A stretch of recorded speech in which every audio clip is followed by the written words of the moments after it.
Саламатсыңарбы урматтуу окуучулар. Анда эмесе биз кезектеги кыргыз тил сабагыбызды баштайбыз.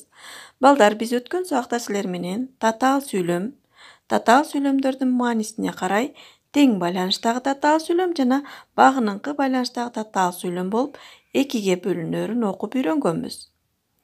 Тең байланыштагы татаал сүйлөм өз ара тең байланыштагы бирдей даражадагы бири-бирине баш ийбеген сүйлөмдөрдөн турарын билдик.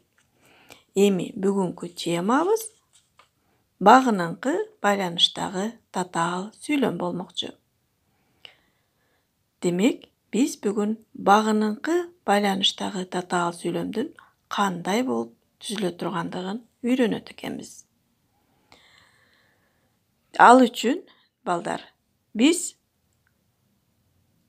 сүйлөмдү алып карап көрөлү дагы, ошол сүйлөм боюнча түшүндүрө кетейин. Жакшы адамды тапсаң, өмүр бою кол үзбө. Мына ушул сүйлөмдү карап көрөлү. Бул сүйлөмдөгү айтылган ойду, биринчи сүйлөмдө айтылган ойду экинчи сүйлөмдөгү жыйынтыктады. Мисалы үчүн, биринчи сүйлөмдө жакшы адамды тапсаң, бул биринчи сүйлөм болуп атат. Мына ушул ойду өмүр бою кол үзбө деген экинчи сүйлөмдөгү ой жыйынтыктап атат.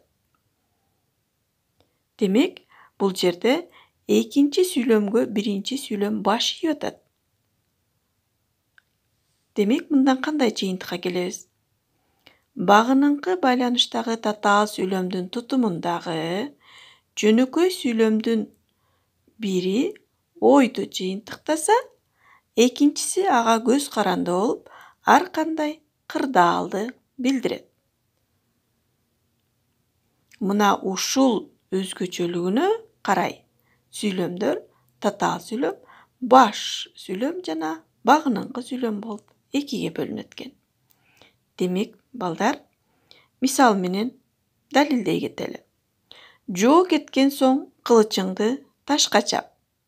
Мында дагы биринчи сүйлөмдөгү айтылган ойду кылычыңды ташка чап деген сүйлөм жыйынтыктап атат.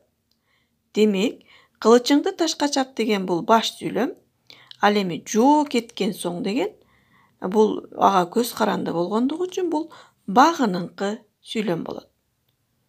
Демек, балдар, мына ушул өзгөчөлүгүнө карай баш сүйлөм жана багыныңкы сүйлөм болуп экиге бөлүнөт экен. Демек, багыныңкы байланыштагы татаал сүйлөм экиге бөлүнөт. Баш сүйлөм жана багыныңкы сүйлөм. Баш сүйлөм менен багыныңкы сүйлөмдүн ортосуна үтүр белгиси коюлат. Биз аны унутпашыбыз керек. Ар дайым татаал сүйлөмдөрдүн эгер байламтасыз байланышса, алар үтүр белгиси менен ажыратылат экен. Мына, балдар, кыскача ушул. Анда эмесе алган билимибизди бышыктоо үчүн мен силерге көнүгүү беремин. 181 көнүгүүнү карайбыз. Ал жердеги текстти көчүрүп жазып, баш жана багыныңкы сүйлөмдөрдү таап белгилейсиңер. Жана аткарган тапшырмаңарды мага жөнөтөсүңөр. Ушуну менен, балдар, бүгүнкү сабагыбыз аяктады. Кийинки сабактан көрүшкөнчө саламатта калгыла.